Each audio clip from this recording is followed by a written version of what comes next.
بتدبير مركزي استقبال الأشخاص المسنين واستقبال وتكوين الأطفال في وضعية صعبة إلى الجمعية المحمدية للرعاية الاجتماعية، على أن يتولى النسيج الجمعوي الأمل تسيير الفضاء الخاص بالجمعيات.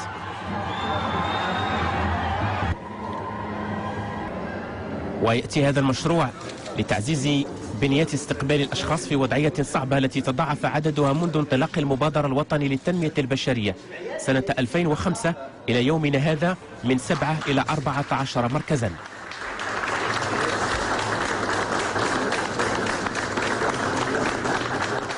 والإشارة هنا فإن عدد مشاريع المبادرة الوطني للتنمية البشرية على مستوى مدينة الرباط خلال الفترة الممتدة من 2005 إلى 2010 قد بلغ 266 مشروعا باعتماد مالي إجمالي بلغ 470 مليون درهم، ساهمت المبادرة فيها بنسبة 40%.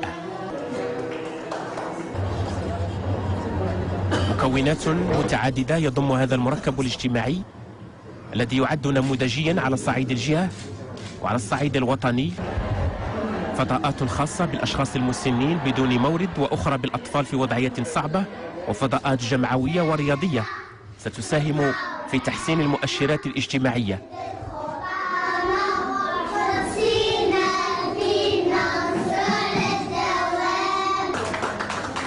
كما أن المرافق التي يضمها هذا المركب من شأنها سد النقص الحاصل في المجال بالأحياء المستهدفة وفق مقاربات تستثمر الطاقات المحلية وتضعها في صلب العملية التنموية.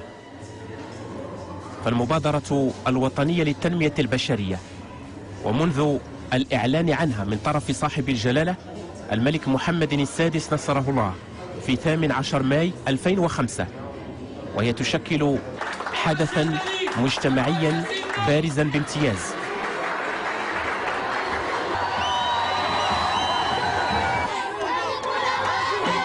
حدث اجتماعي له أكثر من دلالة، سواء على المستوى السياسي أو